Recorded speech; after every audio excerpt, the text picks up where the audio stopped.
I'm a fast thinker. I'm intuitive. I'm impatient.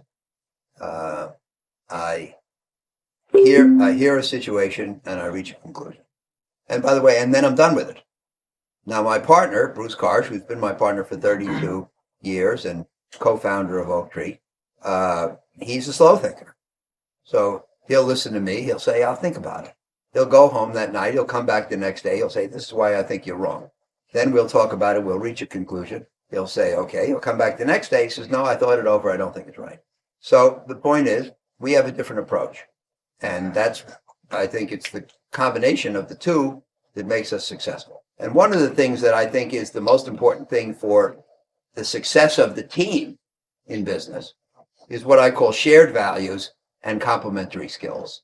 So Bruce and I absolutely share values. We are both conservative. We both emphasize risk control and consistency, and there are many, many ways in which we are in which we share values.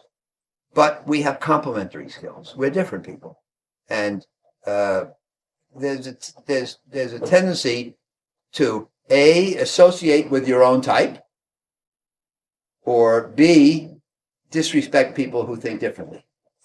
And these are two formulas for disaster. It's much better if you can associate with people who bring skills different from yours and respect them enough to get the best out of both. I think that emotion or excesses of psychology are really public enemy number one in the investment world. Because what happens in the investment world? As things go well, as companies do better, as prices rise, people get more excited. And they want to buy more, albeit at high prices. And if that process goes on for a while, people become absolutely euphoric. They'll buy at any price. And that's how you get into bubbles. And I think that when people say, this is a good buy at any price, I think that's a sign of a bubble. But then, and so if you think about it, as the price rises, most people buy more and more. And then eventually something goes bad and things start to do less well. And they switch from euphoria to depression. And the lower the price goes, the less they want to own the thing until it reaches a bottom at which nobody wants to own it at all.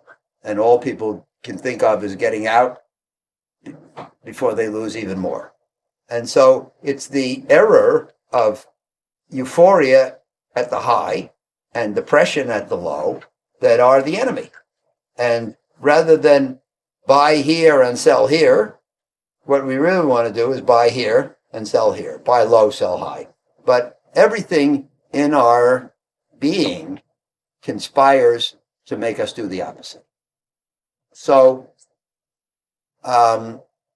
I think it's important that we operate in teams, that the team members try to buck each other up and help each other avoid emotional excesses rather than contribute to them. Like one person says, I bought it at 60, but now it's 30 and I think it's going to 10. Maybe I should get out. And saying to them, yeah, you're right. Go ahead and sell doesn't do them any favor. Rather than to say, let's think about it. Why did you buy it at 60? What has changed? Has anything fundamental changed, or only the price? Has it just been put on sale? And if it's on sale, rather than sell, should we buy more?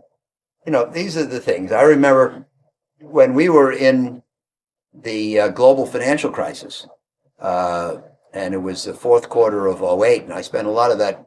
I think I spent the month of October here, which was, of course, the worst month of the crisis, October 2008, and